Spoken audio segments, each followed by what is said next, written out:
Hello, and welcome to Untwisted Threads. Don't you just love to look at yarn? I know I do. Even if I don't plan on purchasing anything, you can count on me always being in the mood to go to a yarn shop and look at all of the beautiful yarns. But one thing I've never seen before is looking at different types of yarn swatches side by side. So today, I'm excited to do that and share my thoughts with you. So we have a few swatches of different types of wool, and we're going to take a look at their visual differences, like are the fibers short or do they have a halo? And also learn a little bit about what makes them beneficial to use for your projects. So for this video, I'm going to start with what I consider to be the more woolly looking yarns. If you'd like us to do another comparison video featuring the more fluffy yarns like mohair or angora, leave a comment down below. So as an overview, here are the swatches of yarns that we're going to be going through today. We have Mila Mia Naturally Soft Merino. This is Cascade Yarns Heritage. This is Cascade 220. This is West Yorkshire Spinners Fleece. This is Jameson & Smith Shetland Heritage. And this is Drops Soft Tweed. So let's start with probably one of the most common wool yarns, merino. Merino yarn is thinner and softer than other wools, making it more desirable to wear next to skin. As I mentioned in our animal fibers video, a single fiber of merino wool is 1/3 the diameter of a human hair. In fact, it's so fine that when it brushes up against your skin, the fiber bends out of the way. It can't be prickly because it can't stand up to the weight of itself. So yeah, I would say it's pretty soft, but of course, some merino yarns are still softer than others. Visually, merino wool is pretty bouncy and round. It's a long and smooth fiber that's both lightweight and warm. As a rule of thumb, wool with a smaller diameter of strands will feel softer. So looking at our swatch, it doesn't have much of any fiber sticking up and just looks smooth and soft. Yarns like this have great stitch definition and stand out rather than just melting together.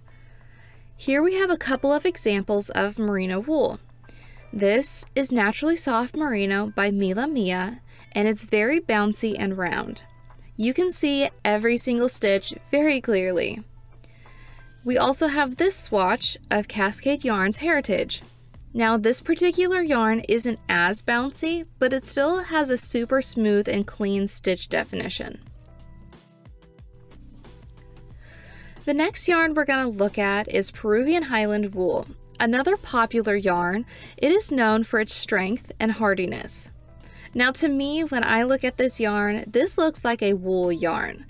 Peruvian Highland wool is actually a crossbreed of the merino and Corriedale sheep, which does add a little bit of softness to the fiber, but for my sensitive skin, it can still be a little too rustic for me to work with. The fibers don't stick up much, and the stitches melt together a little bit more than the merino yarns do. In comparison, it has a little bit of a longer fiber length than merino. This swatch of Cascade 220, which isn't too rustic for me to work with, but another yarn with the same fiber, I found too rustic to work with for my sensitive skin. So if you're worried about this too, I recommend feeling the yarn in person if you can before you order a sweater quantity online. Next is bluefaced Leicester. This British wool is strong, shiny, and soft. So maybe you want to use more of a rustic wool, but Peruvian Highland wool is too rustic and merino is too soft. I'd say this is a wool that I recommend you try out. Visually, the long, narrow fibers blend together beautifully, similar to Peruvian Highland wool. Honestly, looking at it side by side, this is West Yorkshire Spinners Fleece, and this is the Cascade 220. Can you see much of a difference? Because I don't think that I can, except for a little bit more of a shine from the fleece. It's kind of deceiving, but I love it because I can knit a woolly looking sweater with it, but it's soft enough that I can wear it next to my skin. This yarn is also springy and has great memory, making it ideal for socks too. Now, if you're looking to try out a bluefaced Leicester yarn for yourself, you may notice that it's a little bit more expensive and not as common. This is probably due to the popularity or supply and demand aspect. However, I think this wool is a gem, and I absolutely will be knitting something with this yarn in the near future. Next is Shetland, which is a wool that originates from sheep that live on the isolated Shetland Islands of Scotland. Shetland wool is soft, very fine, wavy, incredibly tough, and warm. The unique wave of the wool gives the fibers a lot of elasticity. This wool is very popular for Fair Isle, which is a colorwork knitting technique that originates from Scotland as well. It's typically around the same softness of bluefaced Leicester. However, if you've seen the review video for this Jamieson & Smith Shetland Heritage, this particular yarn feels quite a bit more rustic than that. Lastly is alpaca. Now, alpaca is a yarn that I consider to be the gap between woolly yarns and fluffy looking yarns. Alpaca yarn is known for being durable, soft, lightweight, and hypoallergenic. Its fibers are similar in size to merino, but they're mostly hollow, whereas sheep's wool have pockets of air. Alpaca is often softer than merino, as its fibers are smoother and have fewer scales, making it less itchy or irritating. It has an average fiber length, but as you can see with this dropped soft tweed swatch, often the way that alpaca fibers are spun, it creates an airy looking yarn that develops a bit of a halo, similar to mohair or angora yarn.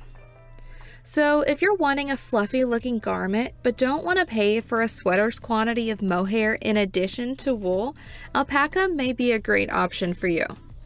If you'd like us to do another comparison video featuring the more fluffy yarns like mohair or angora, leave a comment down below. I'm curious, do you have a favorite type of wool that you like to work with? Maybe a super soft merino, or maybe a more rustic wool? Leave a comment down below. Also in the description will be all of the yarns I mentioned in today's video and the links to their individual yarn review videos. I hope you enjoyed our little bit longer of a video today comparing these wool swatches. As always, if you have any suggestions or recommendations, please leave us a comment down below, like and subscribe to our channel, and we'll see you next time.